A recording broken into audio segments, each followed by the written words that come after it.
Shalom Bapak Ibu Saudara yang dikasihi oleh Tuhan Yesus Kristus. Selamat hari Minggu dan selamat beribadah bagi kita semuanya di dalam minggu yang ke-6 setelah Trinitatis. Kita akan bersama-sama disapa oleh firman Tuhan. Karena itu terlebih dahulu mari kita berdoa. Kita berdoa. Allah Bapa Surgawi yang kami kenal dan kami sapa di dalam nama anak-Mu Tuhan Yesus Kristus. Kami bersyukur atas kasih setia anugerah Tuhan yang senantiasa menjaga dan memelihara kehidupan kami. Terlebih hingga pada saat ini Tuhan masih memberikan nafas hidup bagi kami. Karena itu kami bersyukur kepada Tuhan. Dan melalui kesempatan ini Tuhan, kami hendak disapa oleh kebenaran firman Tuhan. Terlebih dahulu Engkau kuduskan, Engkau sucikan hati dan pikiran kami, sehingga kami dapat bersama-sama mendengar dan merenungkan akan kebenaran firman Tuhan. Bersabdalah ya Tuhan, sebab kami hamba-Mu siap untuk mendengarkannya. Di dalam Tuhan Yesus Kristus kami berdoa. Amin. Bapak, Ibu, dan Saudara yang dikasihi oleh Tuhan Yesus Kristus, sapaan firman Tuhan untuk kita pada saat ini diambil dari kitab Ulangan pasalnya yang ke-16, dimulai dari ayatnya yang ke-13 sampai dengan ayatnya yang ke-17. Saya akan membacakan untuk kita semuanya, mari kita ikuti di dalam hati kita masing-masing. Demikian firman Tuhan.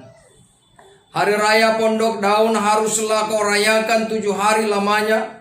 Apabila engkau selesai mengumpulkan hasil tempat penggirikanmu dan tempat pemerasanmu, haruslah engkau bersukaria pada hari perayaanmu itu.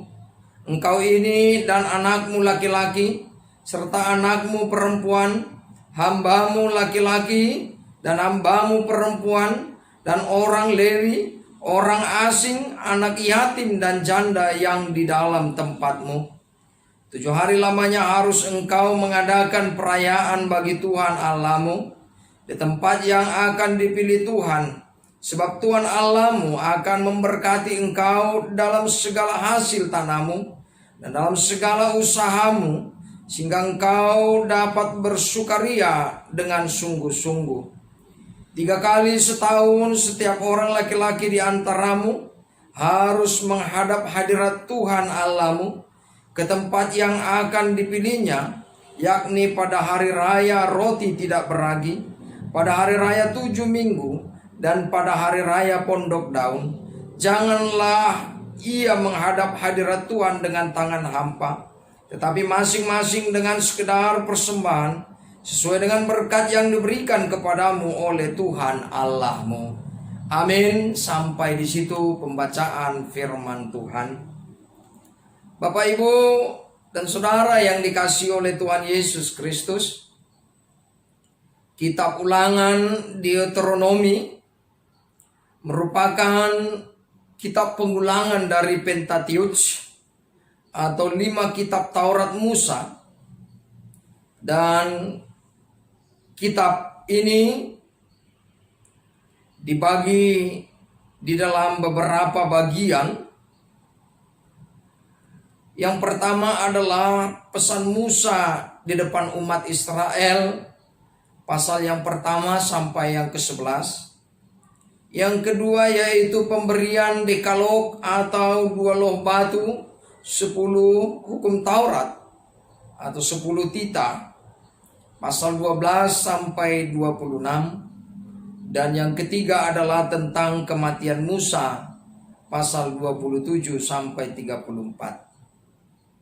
Dan nats kita ini masuk kepada bagian yang kedua, yaitu saat penyampaian dekalog atau 10 hukum Taurat kepada umat Israel oleh Allah di Gunung Sinai.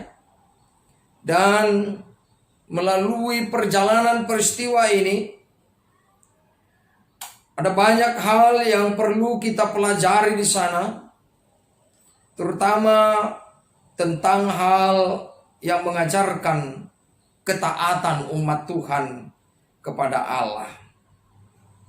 Seperti halnya dengan tema Lembaga Alkitab Indonesia atau LAI, 3 hari raya utama umat Israel.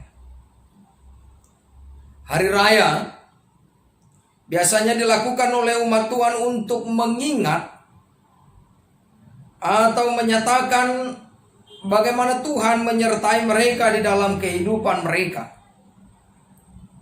Dan ada 3 perayaan besar di sana.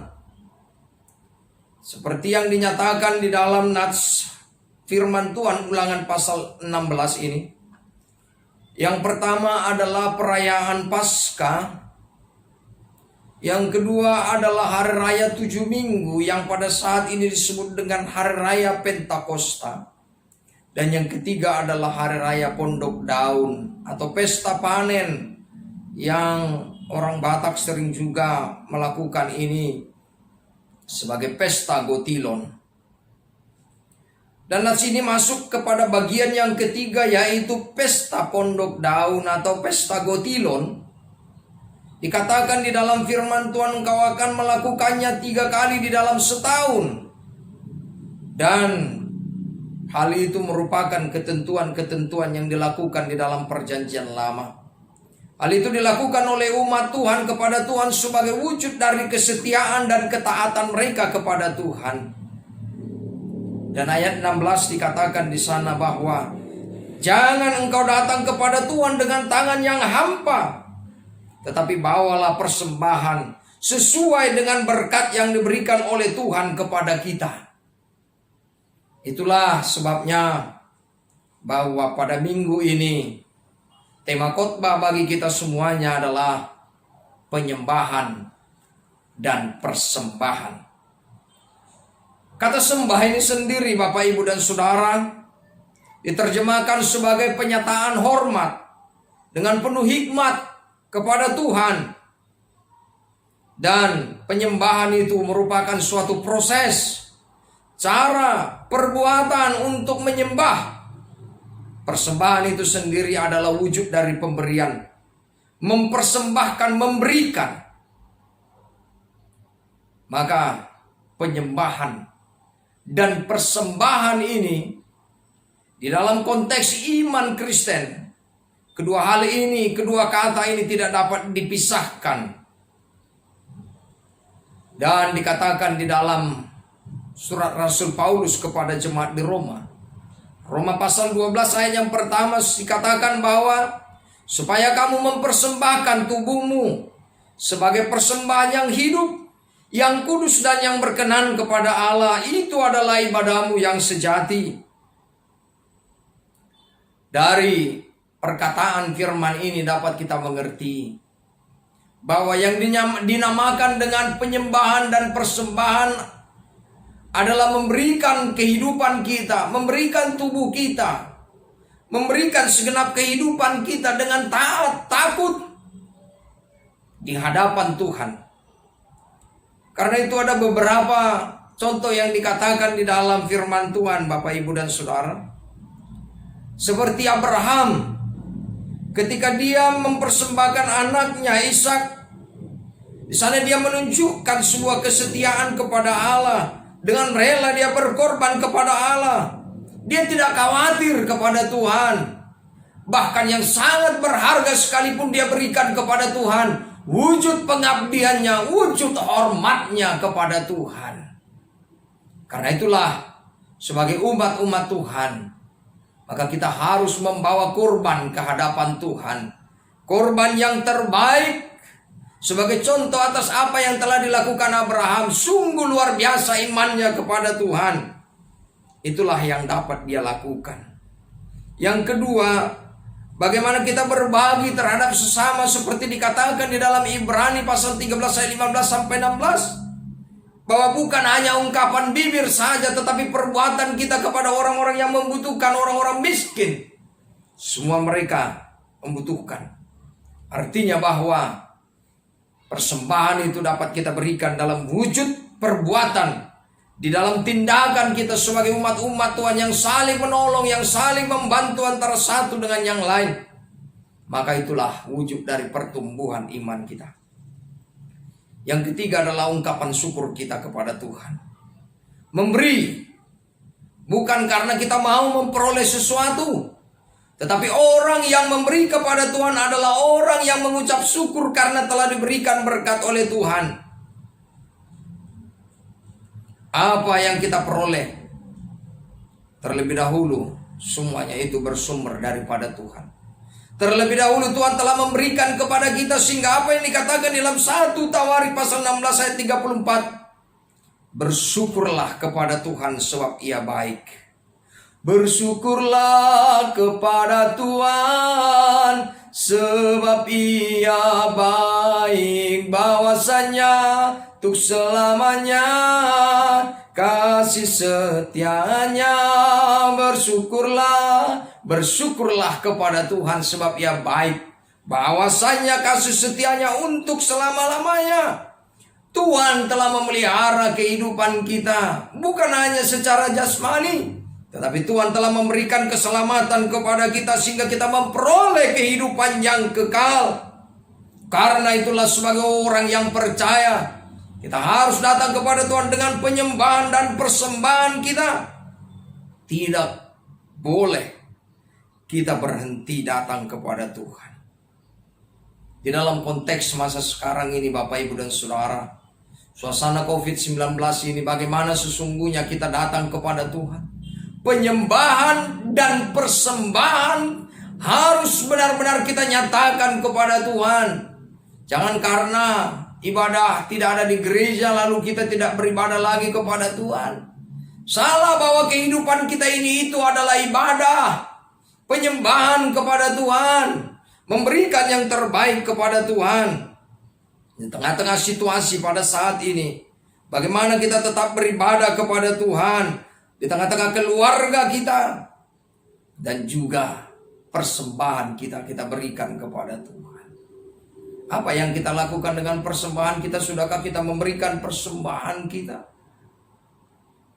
Di dalam grafik boleh kita lihat di dalam warta Jumat, di beberapa jemaat GKPI Resort Palembang 1, boleh kita lihat ada beberapa kakak di sana yang memberikan persembahan kepada Tuhan. Apakah karena situasi dan kondisi ini kita berhenti memberikan persembahan kepada Tuhan? Tentu tidak. Terus kita memberikan persembahan wujud bakti kita kepada Tuhan. Baik itu dalam bentuk bakti bulanan kita, baik itu dalam bentuk persembahan kita. Karena kehidupan kita ini adalah penyembahan dan persembahan untuk Tuhan. Apa yang kita lakukan adalah untuk kemuliaan bagi nama Tuhan. Persembahkanlah tubuhmu sebagai persembahan yang hidup, yang berkenan di hadapan Tuhan dan yang sempurna.